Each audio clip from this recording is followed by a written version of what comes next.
Si Proserpina ay isang dalagang magandang-maganda. Katulong siya ng kanyang inang si Demeter sa pangangalaga sa mga halaman sa lupa. Kung minsan ang mag-ina ay namimitas ng mga bulaklak na basa pa ng hamog kung bukang liwayway. Kung minsan naman ay nakikipagsayaw si Proserpina sa kanyang mga kapwa-dalaga sa gitna ng parang.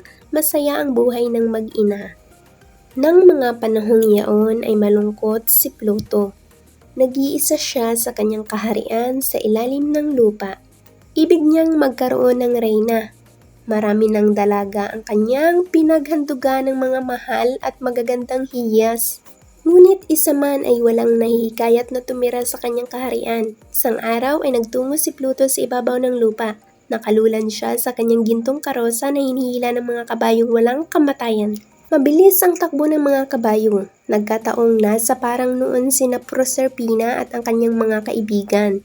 Nakita siya ni Pluto. Siya ang gagawin kong reyna ng aking kaharian.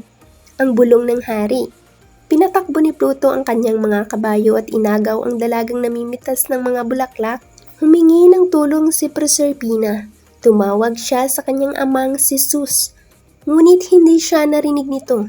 Walang nakarinig sa kanyang kasisigaw maliban sa isang mahiwagang Diyosang ang pangalan ay Hecate. Gayunman ay sumigaw rin ang sumigaw si Proserpina.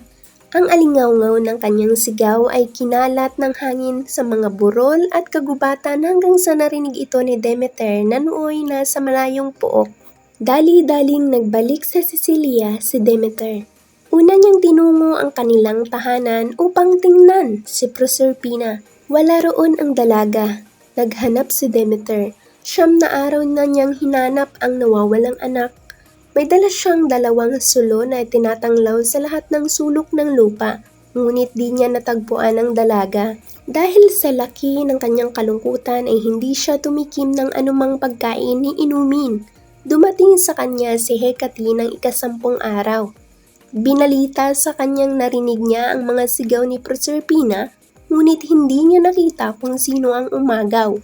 Hindi naasikaso ni Demeter ang kanyang gawain sa ibabaw ng lupa. Namatay ang mga halaman at nagkagutom ang mga tao. Habang lumalakad ang mga araw ay lalo silang nagkakagutom. Lumapit sila kay Demeter at hiniling ditong patubuin na ang mga halaman sa lupa. Naging matigas ang puso ni Demeter dahil sa kalungkutan. Sinabi niya sa mga tao na hanggat hindi niya nakikita ang kanyang anak ay hindi niya maaasikaso ang mga gawain niya sa lupa. Naghanap siya ng naghanap. Nang wala na siyang pag-asa ay lumapit siya kay Zeus. Hiniling niya sa Diyos ng mga Diyos na ibalik sa kanya si Proserpina. Kung siya'y ibabalik sa akin ay muling magkakaroon ng masaganang ani sa lupa. Ang sabi ni Demeter kay Zeus. Naawa sa kanya si Zeus. Ipinangako sa kanyang ibabalik sa piling niya si Proserpina kung ang dalagay hindi kumain ng anuman. Samantalang siya'y nasa kaharian ni Pluto. Natuwa si Demeter. Nagtungo siya sa ilalim ng lupa. Natagpuan niya si Proserpina sa palasyo ni Pluto. Nagyakap ang mag-ina. Ibig na ng dalagang masilayan ang ibabaw ng lupa na sinisikatan ng araw. Ngunit siya pala'y kumain ng araw na iyon ng 6 na buto ng granada. Dahil sa pagkain niyang iyon ay minarapat ni Plutong mamalagi sa kanyang piling si Proserpina sa loob ng 6 na buwan at sa piling naman ni Demeter sa nalalabing 6 na buwan bawat taon. Kung si Proserpina ay nasa piling ng kanyang ina ay tagsibol at tag-araw sa ibabaw ng lupa.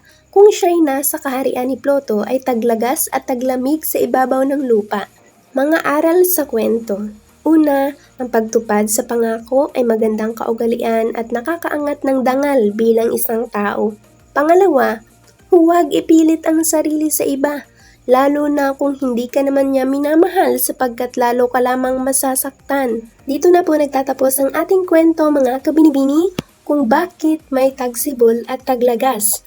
Maraming salamat po sa pakikinig at panonood. Please like and subscribe mga kabinibini. Mag-ingat po kayo. God bless!